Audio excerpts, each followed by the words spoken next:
सांगली महानगरपालिकेच्या 15 जानेवारी रोजीच्या सार्वजनिक निवडणुकीसाठीची तयारी पूर्ण. आयुक्त सत्यम गांधी यांची माहिती. सांगली, मिरज आणि कुपवाड शहर महानगरपालिकेच्या गुरुवारी 15 जानेवारी रोजी होत असणारी सार्वजनिक निवडणुकीसाठीची संपूर्ण तयारी पूर्ण झाल्याची माहिती मुख्य निवडणूक अधिकारी तथा आयुक्त सत्यम गांधी यांनी पत्रकार परिषदेत दिली. उद्या मतदान केंद्रावर बॅलेट युनिट पाठवण्यात येणार असून त्यासोबत मतदान अधिकारी आणि त्यांचे सहयोगी कर्मचारी हे संबंधित नियुक्त मतदान केंद्रावर पोहोचणार आहेत. सांगलीतील गरवारे कॉलेज आणि मिरजेत एका ठिकाणी पिंक मतदान केंद्र करण्यात आले आहे. सेंट्रल वेअर हाऊस येथून उद्या सकाळी 10 वाजल्यापासून मतदान यंत्र आणि साहित्य वाटप केले जाणार असून मतदान झाल्यानंतर त्याच ठिकाणी सर्व मतदान यंत्र जमा करून स्ट्रॉंग रूममध्ये सुरक्षित ठेवली जाणार आहेत. त्यासाठी सेंट्रल वेअर हाऊस परिसरात 50हून अधिक CCTV कॅमेरे लावण्यात आले असून स्ट्रॉंग रूम परिसरात 10 स्वतंत्र कॅमेरे लावण्यात आले आहेत. गुरुवारी 15 जानेवारी रोजी सकाळी 7:30 वाजल्यापासून सायंकाळी 5:30 वाजेपर्यंत मतदान प्रक्रिया सुरूच राहणार आहे. यासाठीची आवश्यक सर्व तयारी पूर्ण झालेली असेल. सुमारे 2,900 कर्मचारी या निवडणूक आणि मतमोजणीसाठी ठेवण्यात आल्याचे आयुक्त सत्यम गांधी यांनी सांगितलं आहे. यावेळी अतिरिक्त आयुक्त राहुल रोकडे, उपायुक्त अश्विनी पाटील, उपायुक्त स्मृती पाटील आणि सर्व निवडणूक अधिकारी उपस्थित होते. मतदान जे झालं त्याच्यासोबतच प्रत्येक मतदान केंद्रावर अश्युअर्ड मिनिमम फॅसिलिटीज म्हणजे फर्निचर, लाईट, वॉशरूम यांची पण व्यवस्था करण्यात येत आहे. त्याच्यासोबतच सगळे मतदान जे काही आमचे कर्मचारी होते, पोलिंग पार्टीज, त्यांच्या ट्रेनिंग पण 2 ट्रेनिंग झालेल्या आहेत. पहिली ट्रेनिंग सेंट्रलाइज झाली होती आणि दुसरी ट्रेनिंग आता सगळ्यांच्या RO वस्त्रावाईज त्यांच्या झालेल्या आहेत. त्याच्यासोबतच त्यांना मशीन कसं हाताळायचे म्हणजे हँड्स ऑन ट्रेनिंग पण देण्यात आलेली आहे. त्याच्यासोबतच सगळे पोलिंग स्टेशनसाठी आपल्याला टोटल 43 झोनल ऑफिसर्सची 43 झोनल ऑफिसर्स तर 40 झोनल ऑफिसर नियुक्ती करण्यात आलेली आहे. त्यासोबतच 7 झोनल ऑफिसर्स आम्ही रिझर्व्हमध्ये ठेवलेलो आहोत, ज्यांना गरज पडल्या तर आम्ही यूज वगैरे करणार. आता डिस्पॅचच्या बाबतीत जे आमचे डिस्पॅचचे ठिकाण आहे ते central warehouse corporation Miraj railway पूलच्या डाव्या बाजूला त्या ठिकाणी आमचा डिस्पॅच होईल. डिस्पॅच उद्या सकाळी 10 वाजेपासून सुरू होईल, पण सगळे पोलिंग पार्टीजला 8 वाजेपासून तिथे उपस्थित राहायचे आहे. आणि डिस्पॅचसाठी व्हेकल प्लॅन पण तयार करण्यात आलेली आहे.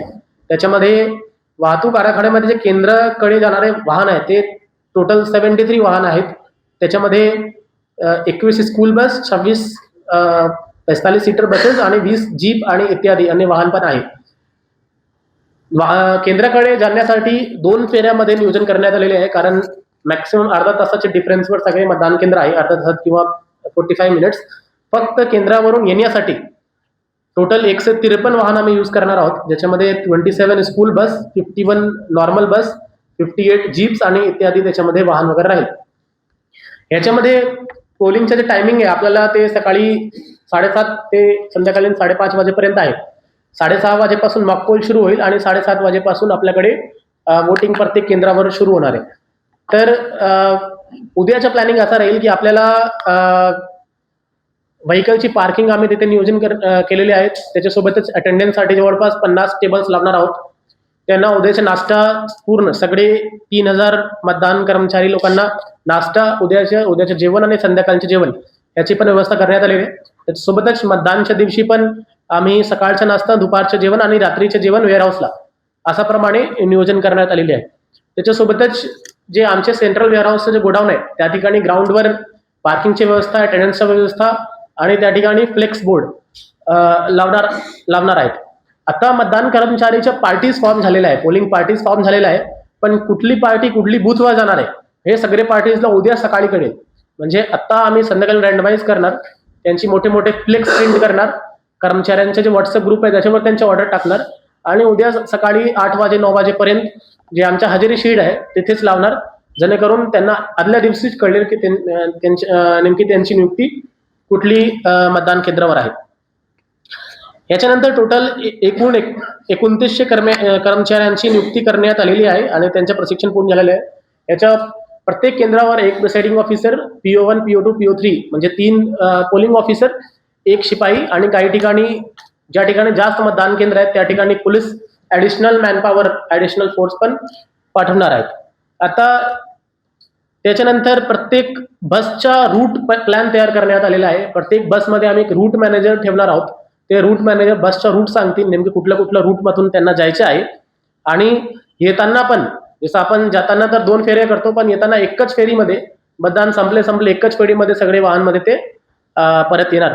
6:30 वाजेपर्यंत आपले 5:30 वाजेपर्यंत आपल्या मतदानच्या वेळ आहे. 5:30 पण काही ठिकाणी उशिरा होऊ शकतोय. तर आमचं असं हे आहे की 8 वाजेपासून सगळे गाडी येणं सुरू होईल आणि 11 वाजेपर्यंत सगळे गाडीज वगैरे येईल. आणि त्याच्यानंतर आम्ही त्याच ठिकाणी म्हणजे जाण्याच्या ठिकाणी पण सेंट्रल वेअरहाऊस कॉर्पोरेशनचं ग्राउंड आणि रिटर्नच्या ठिकाणी पण तिथेच आहे. तिथेच आल्यानंतर मशीन आम्ही स्ट्रॉंग रूम मध्ये ठेवू आणि मग 16 तारखेला सकाळी 10 वाजेपासून काउंटिंगच्या सगळ्या गोष्टी करू. Bureau report SBN Marathi, Sangli.